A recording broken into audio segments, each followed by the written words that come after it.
Hey,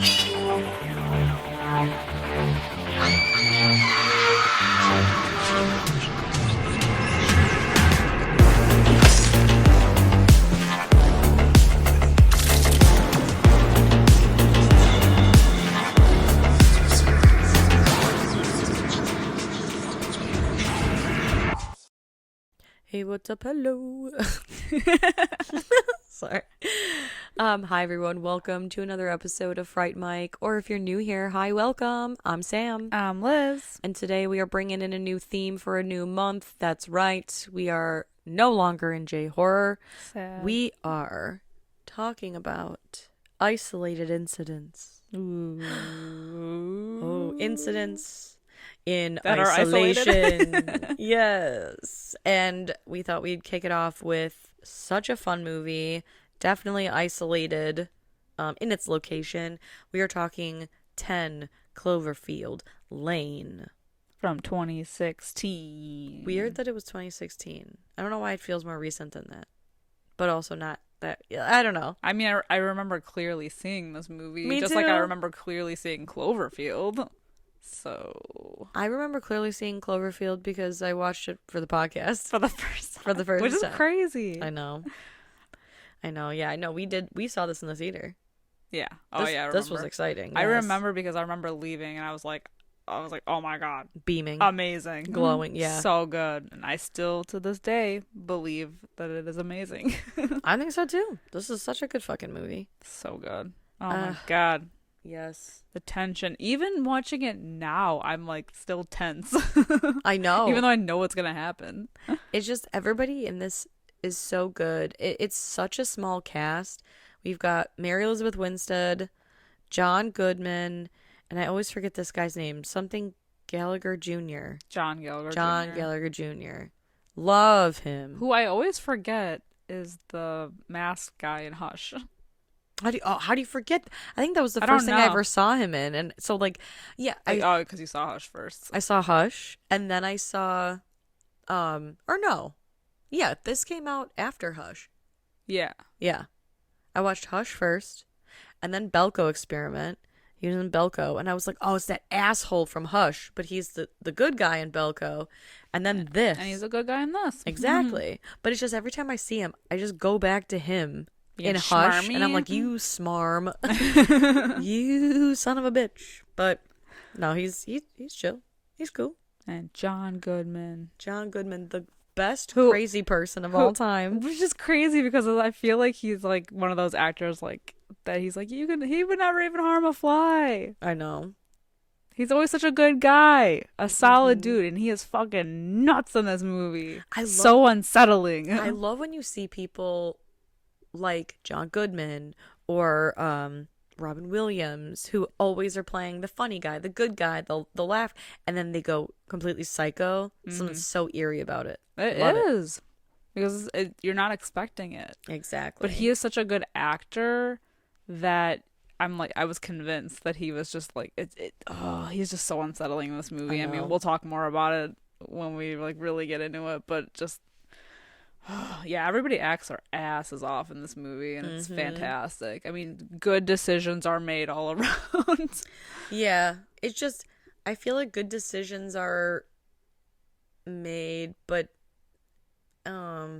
it's always like works out too perfectly where like, oh yeah, she's a wannabe fashion designer, so of course she'll fashion a suit out of some it's like okay, that was just super lucky. And also I need to talk about it now because I feel like I'll forget about it, but at one point they have to send Mary Elizabeth Winstead up into the air duct because she's the only one that'll fit to get into that room to change the air filter or reset the air filter.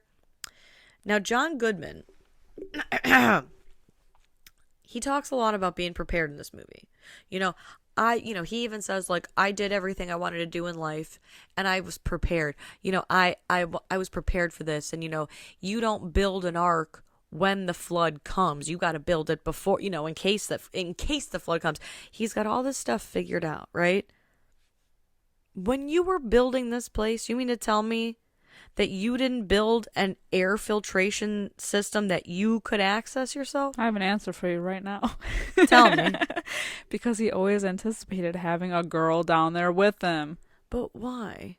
Because he's a creep. But well, like I think that's way too. If you're gonna be that prepared, you can't fuck with variables like that, because there was something, right? An incident. You can't just go. He's not just a killer that's like playing a fucking mind game. If something happens to said female, he's not gonna go out and get another one. Yeah, I did think about that too. I was like, man, if she wasn't there, who was gonna go? That's what I'm saying. That's what I'm saying. You can't tell me that this man has thought of every single detail, down to having a barrel of acid chilling in his house, but he couldn't make a system that you didn't have to be 80 pounds to fix. I don't know. But other than that, I think that's like one of my only gripes about this movie. Yeah. So I don't know. I just assume that he's just like always has someone there, but it's like it's not always the apocalypse or it's not always a thing. So like, why would he need someone to fit in there? Exactly. I don't know. Exactly. Makes no sense. Yeah. There are a lot of things about this movie where like things do line up just perfectly. But I still give Mary Elizabeth Winstead the benefit of the doubt of like, at least from the very beginning of this movie, she's just doing the most. She's just being resourceful as fuck from the beginning. Yep, it's true. She's always on her toes. She never gets too comfortable. Nope, she's always got, and she's one eye out on everyone. Yeah.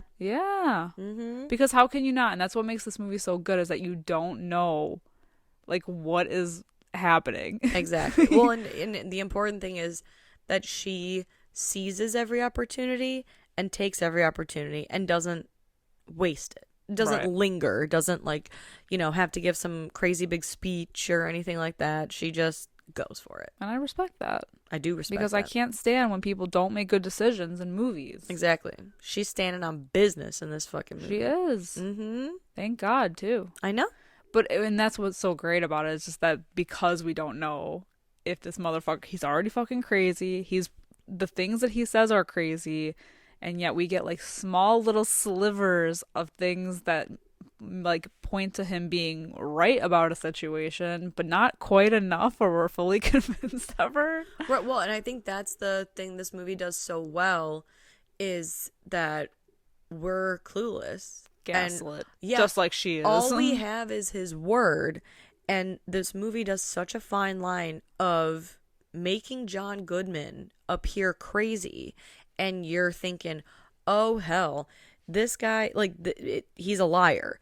And then they give you a little piece of something where you're like, well, is he? He's just nutty. Is he a liar? Like, you can't trust anybody this whole movie. No. And that's what I love so much about it. I love it too. Even up to the end. To the bitter end. To the end, man.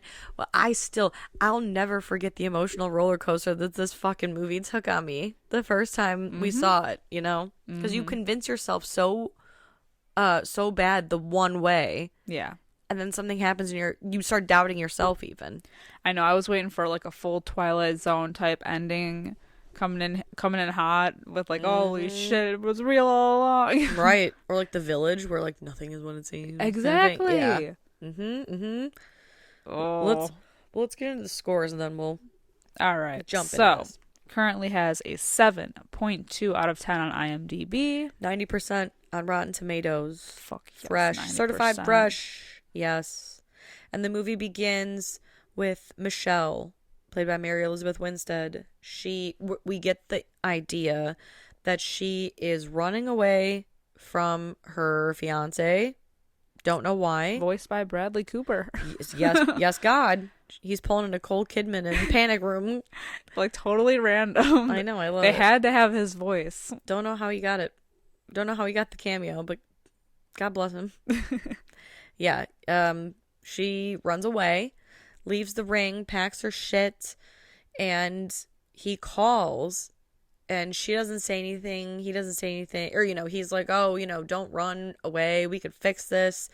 When he calls back, however, she gets into a car accident. Shit a truck hits hits her. And honestly, this is like I'm like such a sucker for a good title sequence. So good. The fact that this title sequence is like mid car crash or like it happens and it keeps stopping.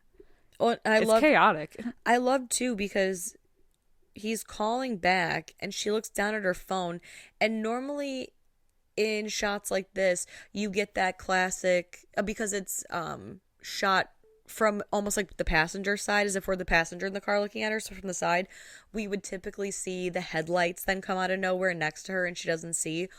But actually where this is so impactful is that we don't see any headlights. We just hear the collision and then it cuts to like 10 Cloverfield Lane. Or I guess like Fox Searchlight Pictures, or where the fuck it is. I don't know. Yeah. Production company brought to you by Second Production Company. Bad Robot. Bad Robot. Yeah. And it's like you said, it's mid opening credits. It's chaotic. It's loud. It's amazing. It's great. And so she wakes up with a brace on her knee. I think she's chained to the wall. Shackled to the bed. Yeah, to the bed. Or the wall or whatever. Yeah, and obviously she's been in an accident, so she's in an unfamiliar space. She's a prisoner, it would seem, in like a cell, and she doesn't know what has happened. She's just injured. Yeah, but her stuff is with her. So she uses the like, because she's got the IV in. Yeah. And she uses the pole to grab her bag, but there's no cell service, of course. Of course not.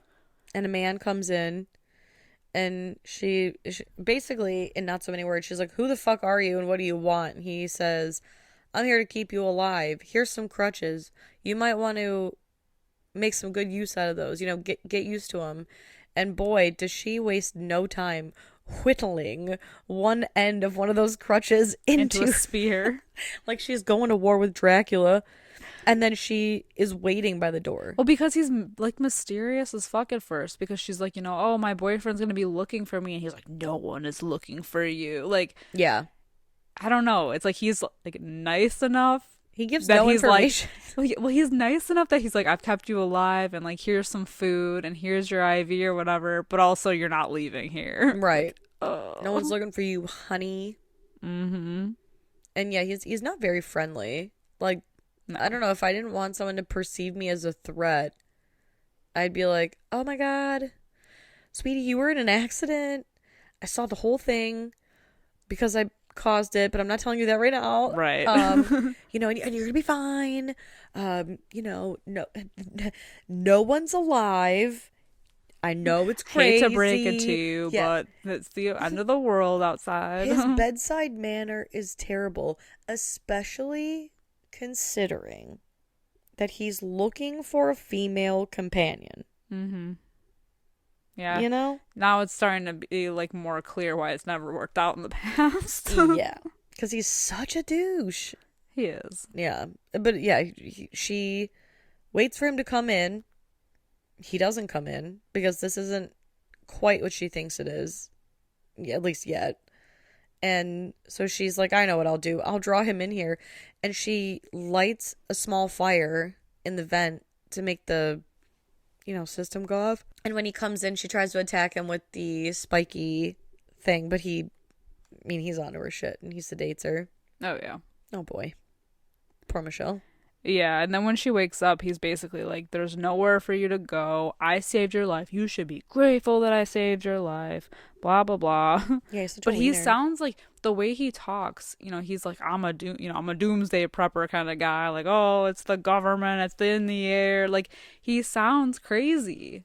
So she's like, I'm not buying what you're selling me. Right. Which I think is a very smart, like, rational thought. Yeah, I would be asking so many more questions. Like, he's like, yeah, they're dropping, it's chemical warfare out there. People are melting in the streets or whatever. I saw a flash and the fact that, because she's like, well, how do you know? Like, I feel like she doesn't ask that enough. Like, how do you know? Because, he's like, I saw the flash and I dragged you down here, whatever. And, you know, he's got like a radio and he's like, there's no signal. There's no one out there. It's just us. And we have to be down here for at least a couple of years. Right. To let the whatever settle. Yeah. He thinks it's like a different, like, you know, a different government or possibly an alien government. But she keeps hearing noises. So. Yeah. He says no one's alive, but she swears she hears a car drive overhead. And the one day she wakes up and her prison cell door is open and she wanders out and we meet Emmett. So it's the three of them. Emmett has a broken arm, and right before this scene, when she's speaking with Howard for the first time, we hear commotion, and so he goes to check it out and we hear like a little bit of yelling, and so we find that Emmett had knocked over a shelf containing was a month's supply of food, or over a week's worth of food. And so we're like, oh shit, Howard beat the shit out of Emmett. But it turns out later that Emmett broke his arm trying to get into the bunker. Yeah, that's the whole thing, because she's like, oh, how long have you been down here as a prisoner? And he's like, I'm not a prisoner. I chose to come here. Yeah. Because he helped build the thing. Mm-hmm. Yeah, so and Emmett... she kind of gives, like, her the, almost like a little bit of a backstory on Howard, and kind of is like, almost like vouching for him in a way, because he's like, yeah, this is just how he is. You know, he's always been a little kooky, but like, he has always been, you know, really prepared, and I helped him build this, and so I knew that if like anything were to happen, this is where I would want to be, so I did everything I could to get here. Yeah. Like, okay, so like, and we trust Emmett, so we're like, okay, well, maybe it's all good. Right, yeah, maybe it's not as bad as it seems. Michelle is still very much at this point in the movie of the idea, you know, that like, Howard's a liar. And so Howard, during a conversation, he's like, you know, I think it's time that you meet Frank and Mildred. And he takes her up to basically the airlock, the entranceway of the entire bunker. There's a door with a window. And he shows her, he's like, yeah, I keep this locked at all times. This is the closest I get to like an airlock. And he has her peer outside, and at first, everything looks normal. We see Howard's truck with a big red paint streak on the side, and she does notice that, oh, that's the truck that hit me. So doesn't quell her suspicions of Howard, but she looks, and there are the two rotted pigs, Frank and Mildred. So it kind of lends, that's what I'm looking for. It lends to the credibility of Howard a little bit. Yeah. You know, that the air may be contaminated. Right. He also mentions Megan, a name that comes up a couple times before we learn more about her, but she doesn't ask questions yet. Yeah. Yeah, because he gives her like clothes to wear, and he said these were Megan's clothes and blah blah blah. We'll get there, but it's something worth mentioning. And he does say Megan is his daughter. Yeah. Well, I guess she says, "Is Megan your daughter?" Yeah, because at first he says she's no longer with us. True. And then he eventually shows her the picture and says, oh, this is Megan, and her mom, like, we were a close family, but her mom turned her against me, and they live in New York now. Yeah. Well, and I think it's interesting because if I recall correctly, there's a photo of a young woman in a book that Michelle's looking at when she's speaking with Howard, and she holds up the photo and says, is this your daughter? And he says, yeah. So I do think he's lying, obviously.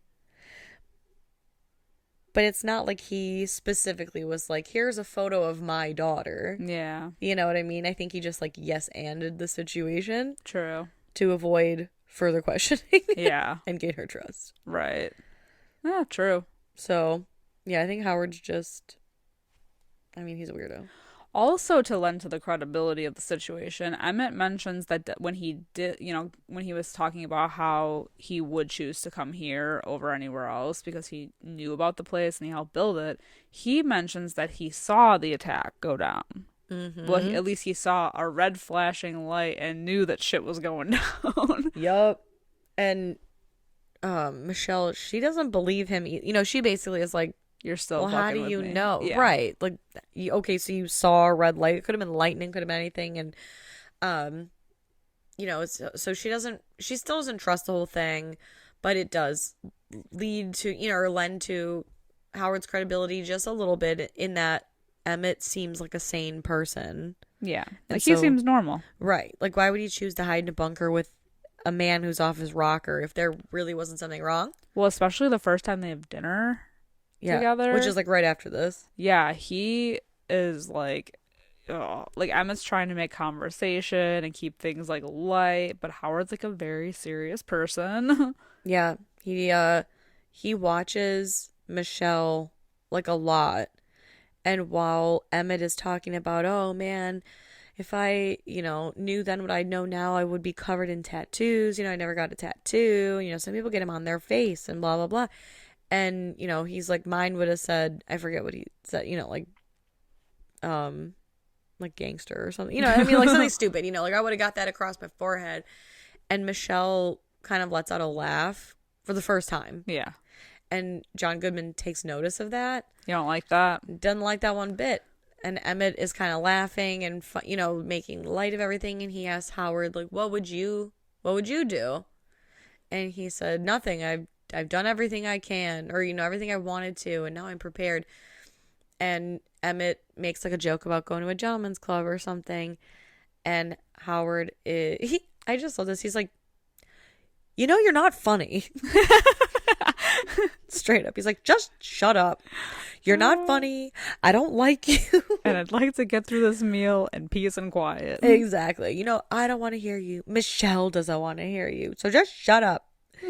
And Michelle, she's got a plan, right? So she's like, oh, I noticed that this is crazy getting him all riled up. Yeah. So how about I toss a little flirtation Emmett's way? And she's like, oh, Emmett, you're so silly. And like, she's like, will you pass me a napkin and the salt and the pepper? And like touches his hand, and John Goodman loses his mind. Loses it. My God. Because she notices the keys. Yeah, exactly. And while he's literally up in her fucking grill, like, you will not do, I saw what the fuck you were doing. You think you two are gonna fuck in my bunker? And so she's stealing the keys from him, right? And she's trying to act cool. And I just love, when he notices. Yeah, and this movie does this a lot and does it well, is that she's smart and she gets the keys from him, but he's also not an idiot. Right. And he's like, that's interesting. My keys are not like, oh, where did I leave the key? Yeah. He's like, oh, like he my knows, fucking keys. Yeah. He knows where shit is. Mm-hmm. And because how sneaky can you be in a bunker with 3 people? Exactly. Come on. It's crazy. Even the bathroom. We forgot to mention that when he first has her out and about and, showing her the lay of the bunker, he's like, all right, we each have sanctioned bathroom times. Looks like it's your time to go. No wasted flush. And he's like, don't flush unless you've done something. No wasted flushes in this house. And there's just a shower curtain. With a toilet in it? With a toilet and a sink. I just love it. He's like, you can go. And she's like, not while you're there. And he's like, oh, if you must, there's a curtain for privacy. Like, my God. My God. But yeah, so she, he's like, where are my keys? She says, immediately, now's my time to shine. She bashes him in the head. With that bottle. Yeah, with a glass bottle. And, I mean, just like pole vaults over the table. And incredible. I don't know how she gets as far as she does. She gets like 3 of the 4 locks undone. Yeah. Before Howard can even reach her. Yeah. And she's at the door. Like the door between her and the outside. And she's gonna make, she's gonna try it. She's like, oh shit, I see headlights. I'm in help. And it's like making commotion about these headlights. And you think like someone's in the car. No, someone drove up in the car, but it's a woman. She's outside of the car. She's at the door. She's on the other side of the window, and her face is Fucked. rotted. Yeah.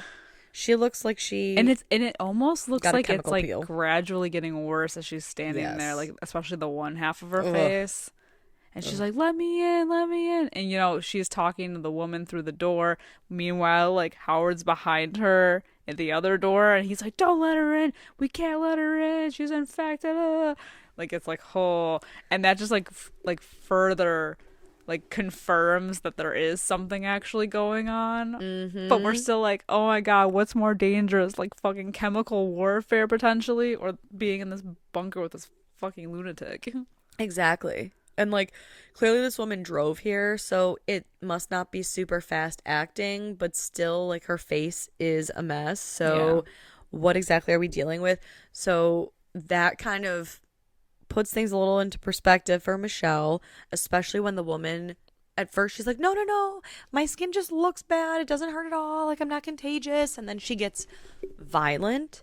And she's like, let me the fuck in, and starts bashing her head into the window a la, like, Toni Collette in Hereditary kind of stuff. Yeah. And it just cuts to, they're back in the bunker. God only knows what happened to this lady. Yeah. She's probably fucking dead. And it's like, for a minute, Michelle lets her guard down, right? Because she, she realizes, like, oh, things are actually not good up there. Yeah. Yeah, this is... it's all, like, weighing on her now. Yeah. So this is where we get the family togetherness portion montage of this movie. Well, he does confess to her to kind of get some trust in her, like, that he's the one that did crash into her. Yeah. You know, he mentions, like, I was frantic. I saw something, and I was frantic, and I was just trying to get home, back to the bunker, and I drove your car off the road, but I felt so guilty, and that's why I brought you here. Which, like, lies. Right. Yeah. Because there was some car with headlights on creeping at her at a gas station. Right. Probably Howard. Mm-hmm. Scouting. Yeah. He killed the fuck out of that, you know, quote unquote Megan, I'll say. And now he needs a new Megan. Mm-hmm. He's on the prowl. Oh, it's so creepy. Right. Yeah, so she's like, okay. He's acknowledged that he's the one who hit me. It seems like he has a logical reason for it. I feel like maybe I misjudged this Howard person. And so... Well, especially because they do have it, like, the next few days, weeks, whatever, however long it's been. However long. That cute little montage. Yeah. I think we're alone now. Doesn't seem to be anyone around. I still... They're puzzling in the apocalypse. Yeah. They're building a catfish. Mm-hmm. It's a cat swimming with fish. Mm-hmm. And they're playing the game of life. And they're doing all kinds of stuff. They're watching films. He has DVDs and VHS tapes. Yes. So funny. Yeah, it just seems like they're all kind of really thriving as a little family unit in this bunker. Until the air filtration system needs to get reset. Yup. It's a little alarm. Well, because they're sitting at dinner and they hear helicopters. Yeah. And they're like, what the fuck is that? You know, and even Michelle, who had been so suspicious of Howard at first and was like, no, I fucking heard a car. I heard a car. Even though you told me there's no people, when they hear the helicopters, Michelle is like, Howard, how, you know, like looking for him to, for answers. Like, what is that? Mm-hmm. Instead of running from him, she's running to him. And he says, you know, I was in the military. I know that this doesn't sound anything like our military, like our helicopters. Mm-hmm. Well, and he goes on too about like this is just phase 1 or this is just phase 2. So it's like, okay, yeah. Phase 1 was the initial attack. Phase 2 is ridding. Yeah. All getting rid of all signs of life. Yeah. And so he's like, oh, that's us. They're looking for us. But he's back to sounding crazy. Right. Right. And it's so funny because he's, anyway. He's back and forth. He's back and forth, but still unsettling though. Yeah. I feel like he's never not unsettling. It's true. He's one of those people. He's very hard to read. Yeah. he's so volatile that you can't ever trust him for a second. Mm-hmm. But the airlock system alarm goes off, and when he goes to get, so I guess to my point and his credit from earlier, that he goes to go up there, but something's blocking it. And that's why she has to go into the air vent system. But still, I find it odd that he only has one route, like access. I feel like that it's he can more get. odd, like, instead of that, like, the fact that he doesn't have a gas mask. I feel like doomsday preppers have, like... Right. Especially because he talks about chemical warfare. Like, he knew it would be chemical warfare. So, like, why wouldn't you have, like, a radioactive... Right. suit type thing? That's honestly very true. It's a good point. Yeah. But either way, she has to go climb up through the vent to get to the air filtration system. And it's so tight. Which Makes is me feel so claustrophobic. I know. And it's a whole other room that she hasn't seen yet. Yeah. And she climbs in. He says to basically to reset the system, you have to push the lever on, off, on, or off, on, which she does. Also, if you hear heavy breathing, that's neither one of us. We do have an animal. Dog. Yes, we have an animal in our presence. She just wants to talk about 10 Cloverfield Lane. Yeah. Oh yeah, you can hear her. Go ahead. Speak your piece, man. Say your piece, man. Yeah. And while she's up there, there is like a small window that it's basically like on the ground. So all we see is sky, and we like can see the beginnings of a word, and it's help scratched in there, and at the end we get a little blood. Well, and then when she climbs down, she finds an earring, a bloody earring on the floor. And that's just like, oh my God. So you know. Yeah. She's suspicious. Yeah. And so when she gets down, she has a talk with our friend Emmett, and she's like, I think something bad might have happened to Megan, because there was a word scratched in the window, and he's like, okay. Like, for some reason, he's just like, dude, whatever. And she's like, but look what else. I found this. And it's a bloody earring. And she's like, yeah, look at this fucking photo of Megan. Megan is wearing this earring. And he's like, that's not Megan. That's a girl named Danielle. And she went missing like a while ago. Oop. Oop. So now Emmett's also suspicious, right? Yeah. He's As on he board should with be. we need to get the hell out of here. Yeah. And train. and she's like, hey, I bet I could fashion a suit to get us out of here. I could only make one, but you got to help me make this. We got to steal supplies from Howard because he keeps everything under lock and key. And, we don't want him getting suspicious of what we're doing.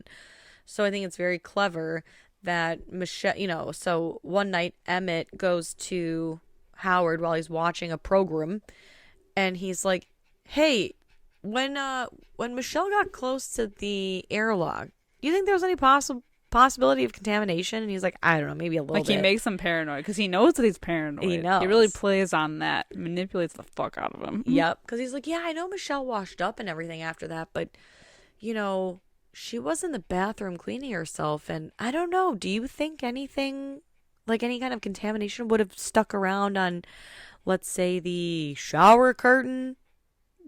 Next scene, he's tossing it in the, Yup. the trash. Yup. And then they're fishing it out because they're going to use the shower curtain material to make this, like, hazmat fallout suit. Yeah. Enjoy the podcast, like what you hear, and you want to hear more? Well, you're in luck. We have a Patreon. That's right. If you don't know, we talk about new movies on our Patreon. We do monthly rewinds so that way you can find out what we are watching between our main episodes. Sometimes we craft spooky cocktails to match our theme of the month, and watch parties galore. So much fun over there. Head over to patreon.com/Fright Mic podcast to check that out. Again, if you want to hang out with us a little bit more, then support us over on patreon.com/Fright Mic podcast. And we'll love you forever. Okay, bye. So all is well until he figures out that they've been stealing the tools. Whoops-a-daisy. And that's when he brings up the barrel of acid that he's just been hiding under the kitchen counter. Yeah, I love... How do you hide a barrel, a literal barrel of acid for that long. Right? Nuts. That's nuts. What do you hold? Like, what is that barrel made out of that it can not eat through it? I don't know. Hmm. That's for me to never hopefully find out. Right? Shit. Gives a whole new... I mean, this is kind of funny. This is like Megan is missing type shit. Yeah. And Megan is literally missing. I think she did go in the barrel. Yeah. So he basically is like, you guys need to like tell me what the hell you've been up to. And Emmett is the one who breaks and is like, I wanted to try to assert dominance, so I've been taking your tools and I want to get your gun so that Michelle will respect me like she respects you, or something like that. It's so weird. It's so gross. And I mean, like, I get why he's doing it, but like, I feel like that was the wrong way to do it, because Howard has the hots for Michelle, and so I wouldn't have said that. Yeah. I would have said like, I wanted to build you a present. right. We were building you a model airplane. It's all innocent, Yeah. But he's like, yeah, I really wanted to get your weapon from you so I could also establish dominance over the woman. And my bad. That's on me. And John Goodman's like, oh, you're sorry? He's like, yeah, sorry, man. He's like, that's cool. I forgive you. And then he does what any forgiving person would do. He shoots him in the head. That was a shocker. It was the first time I saw this. It was. Oh, oof. Man, I feel like I audibly gasped. And you know what's crazy? Because this happens a couple times in this movie. So like after he shoots him, because we're mostly following Michelle's character in this. There's like that ring in her ear, so she can't really hear. Like everything is muffled. So because it really like puts us in her point of view, because she's in shock. Like we're all in shock. And so she can't hear what he's saying, even though he's like, you're safe now. It's just me and you. How it was always supposed to be. But she's like, gross. Yeah. And the other scene where this happens is when she's in the hazmat suit outside. I'll bring it up again when we get there. Yeah. Yeah, like it's like yeah. Everything is muffled on the outside because we're inside the suit with her. Exactly. I love that. It's so good. Yeah, it's like, it's crazy because he's like, I think you should go back to your room. You're not going to want to see what I have to do next. So, okay, unfortunately, we do know Emmett's remains will be going in the barrel. Bubbling away. Rip to Emmett. We do miss you. We love and miss you. They show it, though. They do. Oh, man. They show it. She finds them in there. Yeah. Oh. Yeah. Oh, God. I feel like I sounded real Midwestern when I said that. Oh, God. One of the like cringiest parts. So she's like in shock and she's trying to figure out like what the hell she's gonna do. She's got the hazmat suit out, and Howard comes in to the room and is kind of like, I'm starting dinner, but he's like clean shaven. He's all like gussied up for dinner, and he's trying to get his FUCK on. Mm-hmm. Weird. He said, I heard you like clean shaven men, so I shaved clean for you. He brings rice cream. Yeah. And he's like, Megan always liked it in a bowl. She said the cone was too messy, but I brought both just in case. Michelle's not fucking with ice cream. And later, I mean, I feel like it's not too soon after he starts to come in her room, but she's got all the shit out. Yeah. And so she's got to quickly stuff everything everywhere. She's got the gas mask up in the vent. She's got the suit under her bed. And he comes in and she makes it seem like she's just casually reading. Well, as he's about to leave, the air kicks on, blowing a loose screw down to the floor. And because everything in a bunker is so quiet, and he's in the room, you can hear it. And she's like, oh, yeah, that keeps happening. Sorry, is it hot in here? My mouth is so dry.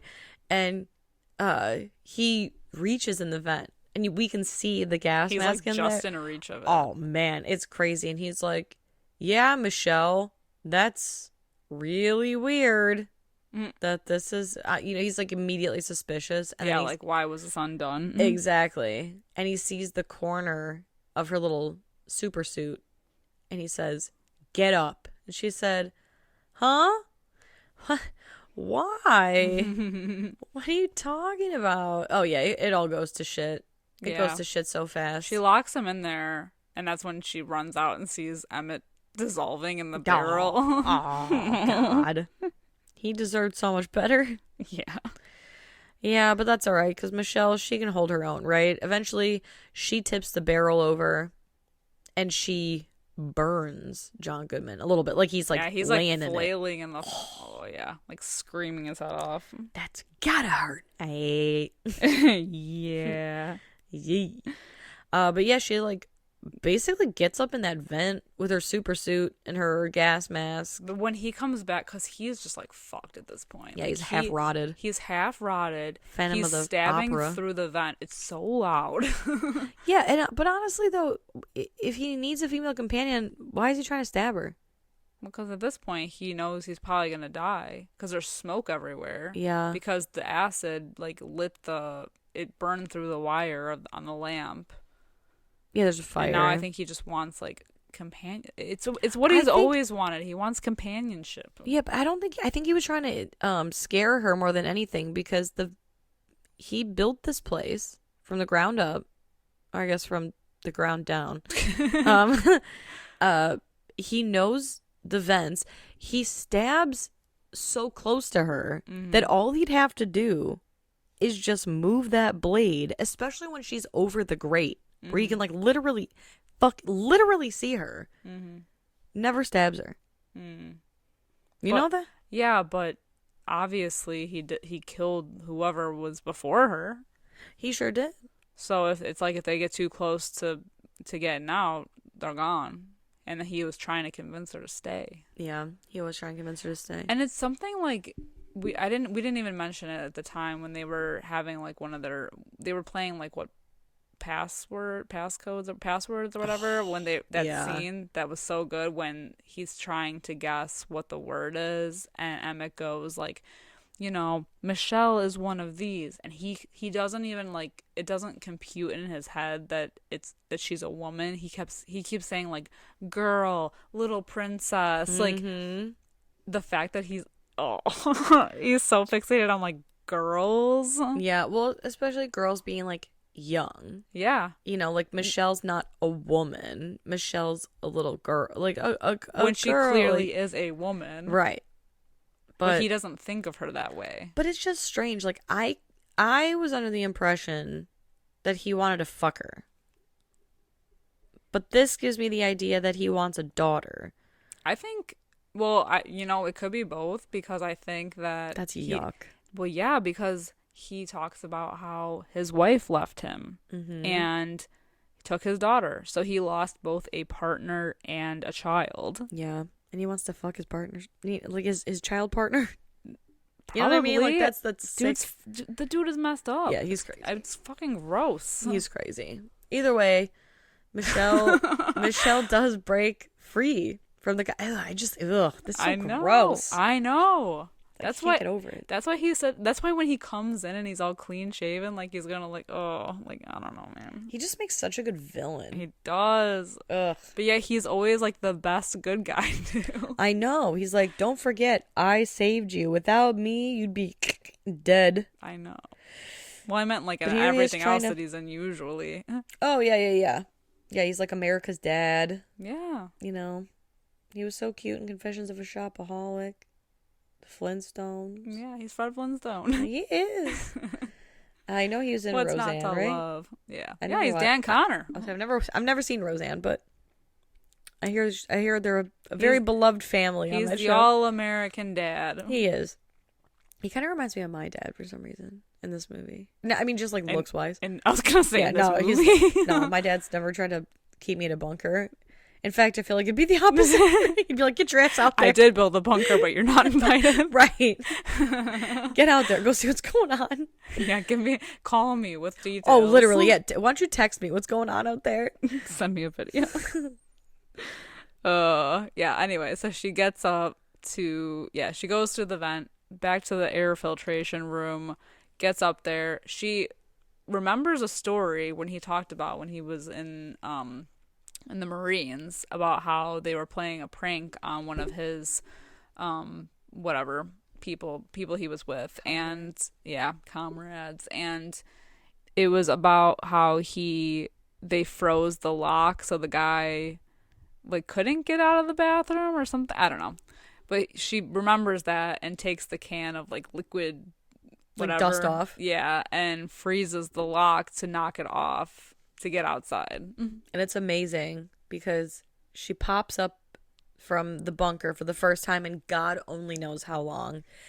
And it's bright, you know, it's sunshine. It's and this whatever. is when we get that shot because the camera is inside her suit. Yeah. And so we don't hear anything other than her breathing. Yeah. Panicked breathing. And she's looking around and she looks like crazy because everything looks normal. Yeah. And then she's out there in like a shower curtain radioactive suit, hazmat suit. Yup. And she is like looking around. She decides she's going to go take a peek in Howard's truck and see if the keys are in it. And while she's in the truck, she gets a rip in the pant leg of her suit, it looks like. Freaks out. And she freaks the fuck out. She's heavy breathing. She's panicking. She's hyperventilating, it sounds like. She's trying her like best to duct tape it so she doesn't get any kind of like airborne infection. Yeah. But then she notices birds flying overhead. And she's like, wait a damn minute. If the air is poison, then what the fuck are these ducks doing over here? These birds, whatever. So she does the brave thing and she pops her mask off. And that's when we hear the birds and the insects and, you know, like living things, nature. And she's breathing in, nothing's happening, and so now in this point in the movie, you're like, son of a bitch. None of it was real. None of it was real. What the fuck? And so you feel happy for her that she survived. You're pissed that she ever believed, you're pissed you ever believed it. Whatever. And she hears a helicopter, and she gets on top of the truck, and from a distance, looks like an aircraft. Doesn't really look familiar. Maybe like an Apache helicopter or something, but she's staring at it and all of a sudden, kablooey, the bunker blows, making a loud noise and causing a scene, right? Well, immediately that chopper comes flying over to the area of interest. Yeah. And drops something on its way. And the closer it gets, the more Michelle's like, it's an alien ship, isn't it? And so now yet another emotional turn in this movie. You're like, son of a bitch. It is real. He was right. God damn it, Howard. Oh, man. It's intense. And it gets dark really fast, too. It does over the course of this whole thing because when the ship is like on its way to her, it drops something. So it's definitely like a creature. And basically, she goes back and forth and is like fighting off this creature. Total badass. She gets in the car at one point and it like lifts her because she's outside and she sees like the house, which it looks like it's like abandoned or something. Mm-hmm. So clearly, like Howard just like full time lives in this bunker, and she's going and you just see like the ship overhead, like the big ship. Yeah. Oh yeah. And it starts spraying gas. And so she's running and running and running, trying to get back to the car, gets into the car just in time, but this like giant creature with like a little mouth. Yeah, a little suction cup mouth. Picks up the car, and she just happens to have the lighter and the bottle that she took when she left of like whatever scotch or whatever, and makes like a Molotov cocktail and throws it into the little mouth and gets away that way. The whole thing, insane. It's great. And so she starts driving, and she's tuning into all these radio stations until she comes, right? Mm-hmm. Yeah, until she comes across a broadcast saying like, we've reclaimed the southern seaboard. If anybody is alive and listening to this, come to Houston if you have medical experience or combat experience. And Michelle just so happens to be driving by a sign that says, go straight for Baton Rouge, go left for Houston. And she makes the left. and she's driving towards the city. And right before the credits roll, a couple cracks of thunder go off, and we see More ships. more ships in the sky. There's a war to be fought here. That's Dun, a dun, long dun. time coming. Yeah, Oh, this movie's so good. very good. Also, when Michelle peels out of Howard's property, we see a mailbox that says 10 Cloverfield on it. Oh, the title of the movie. Yeah. Wow. So good. It's Wow, so what a movie. good. It's so good. It just does so many things so well because it knows how to pace things and it knows how to build the paranoia and take it away. And build it back up and then take it away again. Oh, yeah. It just gives you little slivers of hope that, like, maybe he's, like, nutty, but maybe he is right. And they should be worried. Both things can be true. He's paranoid, but also he's prepared. Right. He's prepared. He sounds crazy. He is crazy, but he's prepared. Yeah. Yeah. I really need to get around to watching Cloverfield Paradox. I heard it's, like, not great, but Yeah. I feel like because I'm always itching for, like, another Cloverfield movie because I liked Cloverfield and I loved this movie. So, like, I want more. Yeah, And it's been so long. I didn't mind Cloverfield. I mean, I don't know what everyone's upset was. The only thing I can think is that maybe found footage movies were still in I guess I would say like infancy.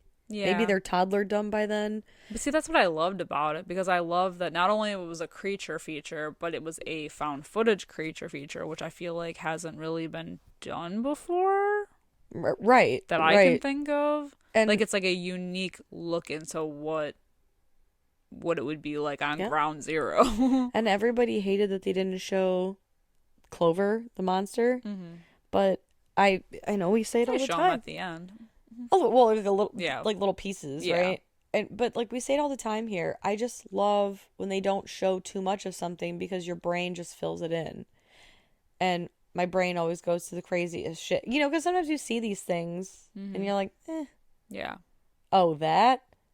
Oh, okay, that's not that scary or that's not that bad. Well, and I know when we did our Cloverfield episode, we talked about that too. Because how, like, if you're running away, like, in the busy streets of New York, you're not going to sit there and, like, throw the camera on whatever. Like, you're running away from it. Right. So it makes sense that they don't show a lot of it anyway. Right, because they just get pieces of it when they do happen to turn toward it or whatever. Yeah, I think that a lot of people who like this movie say that they don't like the ending of this movie. Like, they have gripes with how it ends. This movie? That's what I've heard. I remember when it came out and everyone was like, it was so amazing, but the ending wasn't great because they didn't like that she was, like, fighting off this alien. Why? She's now got combat experience. I don't know. People I don't dumb. understand it because I love this movie, Right. And I like that it's in this world. It's kind of like the Purge movies, how we get like one family's perspective of this entire like nationwide event. Yeah. In this movie, we get like one small perspective of this catastrophic thing that's happening all over. Hell yeah. So now, what would you rate 10 Cloverfield Lane? I'm gonna give it a Ooh, I don't know. I think I might give it a 5 out of 5. There you go. Yeah. I was leaning between like a 4.5 out of 5, but I don't know, like I don't have the same gripes as other people do with the ending. Like I enjoy it, and I enjoy the fact that it's like so tense. Yeah. Like I think it's a pretty solid movie. I agree. I'm gonna give it I'm gonna give it a 4.75 out of 5 because it's better than 4.5. But I still have that gripe about the being so prepared. Being so prepared and yet not having a backup plan for your. Where's your gas mask? Exactly. You're not that prepared. You have a book on doomsday prepping, and you don't have a lot of stuff that he has a book on how to make a hazmat suit. Yeah, because they use that, but he doesn't have one. But he doesn't have one. Interesting. Or maybe he does, and she just didn't have time to look for it. True. But I doubt it. I mean, I doubt it. Severely, yeah. Anyway, these are just our thoughts on 10 Cloverfield Lane. Let us know what you think of this fun, I guess, sequel? Yeah. to Cloverfield. Yeah, chat with us over on Discord. You'll find us there. You'll find us on all social medias at Fright Mic Podcast. If you don't already, follow us wherever you can. Also, if you have a quick moment and you would be so kind, please go and give our little show a 5-star review, a like, a nice comment, anything you can, just to help get our show out there to more Fright fans like yourself, grow the Fright Fam over here. And until next time, I'm Sam. I'm Liz. Rest in peace.